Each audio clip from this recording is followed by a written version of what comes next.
Isn't it beautiful? This is my crazy corner, as I'm sure you've picked up on.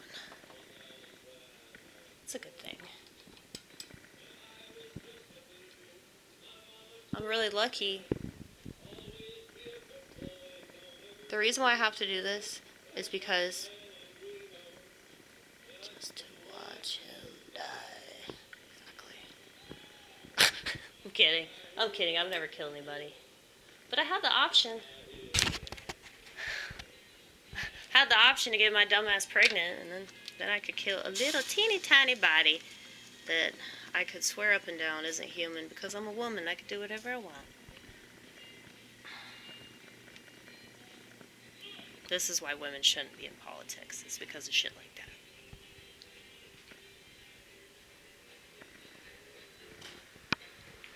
Because then they can make declarations like that. Who's worthy of life? You know?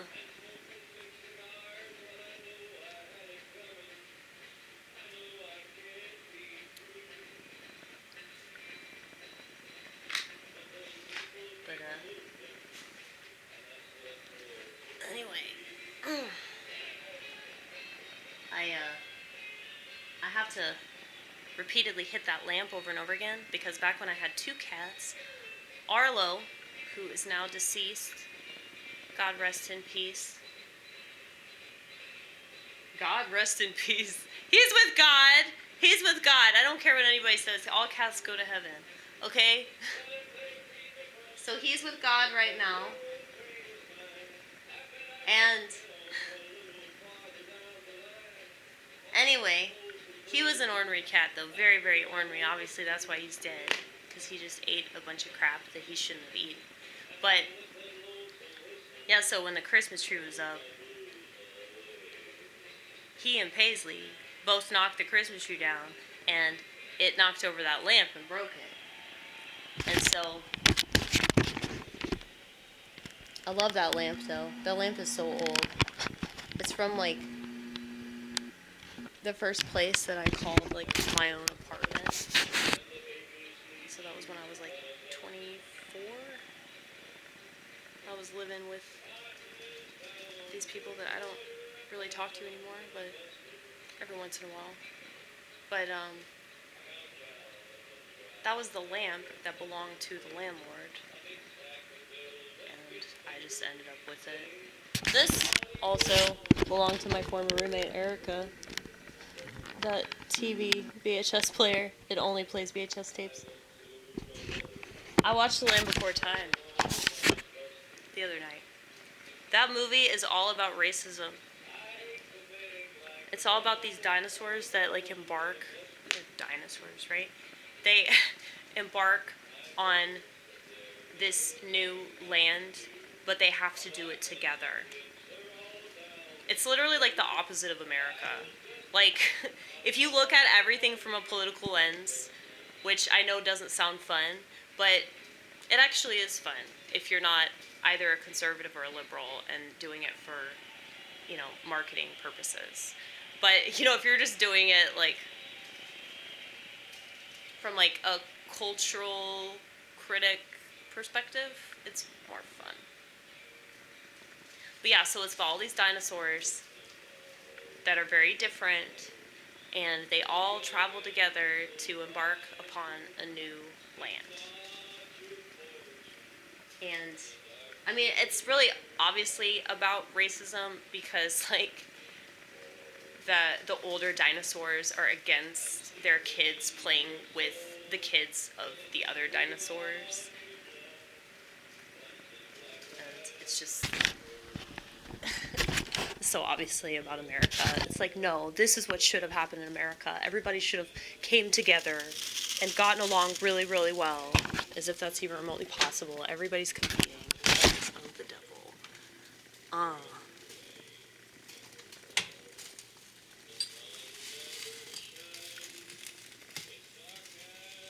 I think that, like, competition is masculine, you know, because you have to compete for a mate, you have to compete for food.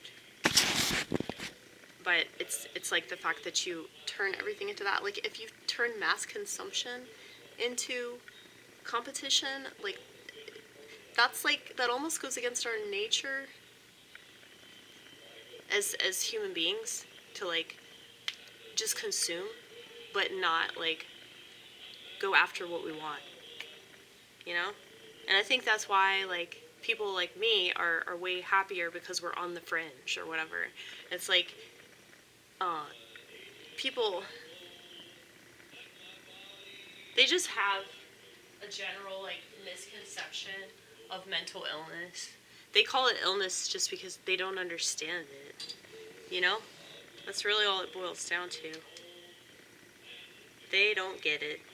So because they don't get it, to hide their ignorance, they just call you nuts. It's okay. I don't take it personally. Where are my scissors at? There they are. But, yeah, why would I take it personally? You know, like, they're the one that's insecure, and they're so obviously insecure that they have to attack other people. It's a bullying tactic, you know? I don't know what this voice is, by the way. This really annoying, like, kid voice that I'm doing. I don't know why I do it. Because I was trying to figure out if, like, maybe I do certain voices at certain times about certain things, but that's not the case. Like I said, no rhyme or reason. I'm a lot like the Joker.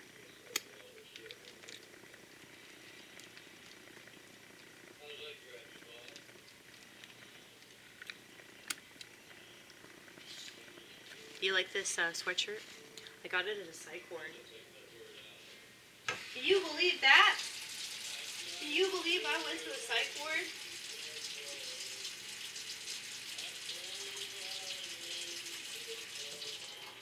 Can you believe that I checked myself in? I checked myself into the psych ward, and I checked myself out, and they even told me, you don't even need to be here, bitch. You don't need to be here. You already know.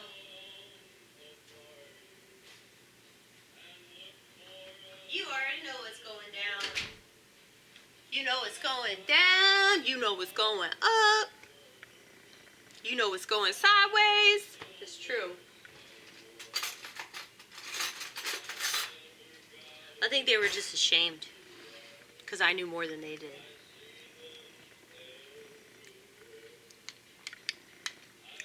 So they wanted me out, you know? Get out of here, you self-aware, mentally ill person. Self-aware people.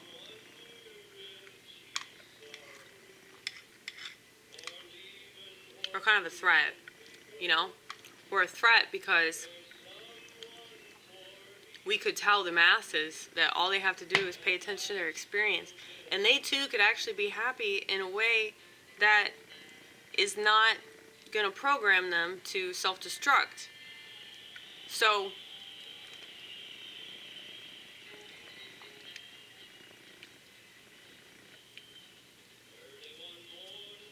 they trained people to think that they're supposed to do certain things because of various aspects that benefit them. You know, like, it benefits the corporations if people have a bunch of kids. It benefits the governments if people have kids that they can't take care of because they have to, you know, put out all these social programs to pretend to help them, you know? So it actually advances things in so many different ways that are really bad for the country. But I don't know, like, when you see the world that way, like, why would you want to put more people through that shit? I get it, though. It's your bloodline, right? It's your bloodline. Well, I don't really have a bloodline. I mean, I don't know what my bloodline is. Because I'm adopted, so it's like a questionable bloodline. But I guess that's what's really sad about it.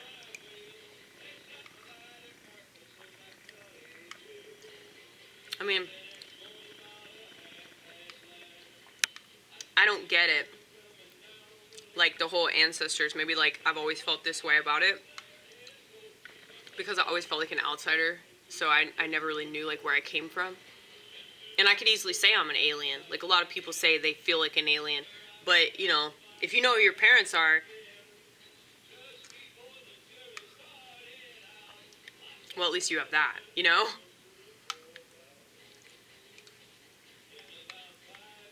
I'm just saying, if there's anybody that qualifies to feel like an alien, it's people that don't know who gave them life. People whose mannerisms they probably embody, but they don't even know where they come from. And that's really sad. Like, when I think about that, it just makes me really depressed. So, I'm grateful, though. I'm grateful for that depression, though, because it's, like, made certain things really obvious to me. And it's also brought me closer to God, because I know that God was there, you know, a long-ass time ago when I was born, and he was there, you know, whenever I became schizophrenic, so he knows why. And I guess that's what comforts me.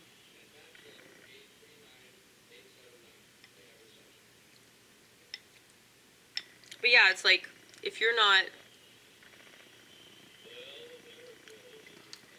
doing what all the conventional people do, then people are going to see you as a fucking failure. And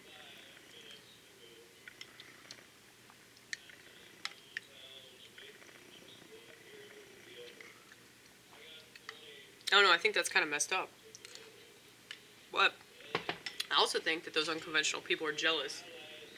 Or those, I said that wrong. Conventional people, those conventional people are jealous because they can't live a life that you're living. Not to say that, you know, all people that make conventional decisions are really boring, or all people that make unconventional decisions are living this really eventful life. I'm not saying that. But I think that there is a tinge of jealousy and bitterness. Just like, you know, the kind that you see with people that, you know, either believe in the V or they don't believe in the V. So people that took it are really mad that people didn't take it, and people that didn't take it are really mad that people took it. You know, so it's like very similar to that. It's just like, you should be doing this because we're doing this. You should be doing this because, you know, I took it upon myself to do this, and you should take it upon yourself to do it. Well, not everybody wants to, not everybody's meant to, not everybody needs to. Fuck you. You don't have to understand it. I don't have to explain shit to you. And that's the thing. They're just egging it on because it's like this constant explanation reel. And I know I'm one to talk, but this is art, damn it. Okay? I would say it's a lot more entertaining and real than anything else you're going to see, but, you know,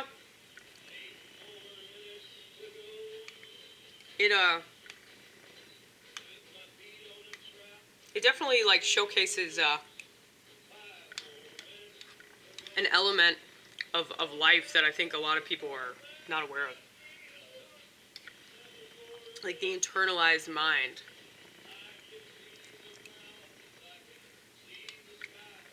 The internalized experience that nobody wants to talk about. Because it's depressing.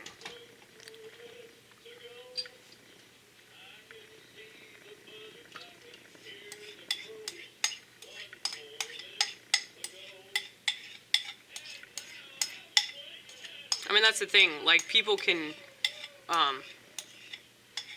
talk about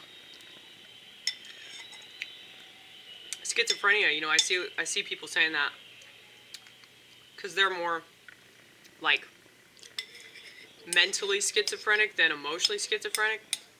That just means that they're either autistic or ADHD. That's what that means. Probably a combination of both at this point. If you're American, you have ADHD. I mean, I know so many people in their, like, 40s and 50s that can't fucking concentrate on anything. So,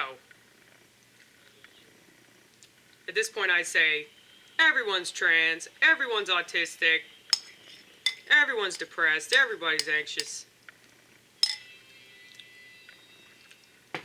but I'm those things some of the time. Not all the time, no. It's okay to be those things some of the time, and I think that's very unrealistic and kind of ridiculous to be like expecting to never be depressed or never be anxious or never be paranoid or never be unhappy with your situation. You know, that's just part of life, honey. That's part of life. Working is very good. I'm very anxious to get back to my job. That's exactly where I'd be if my car were not in shop.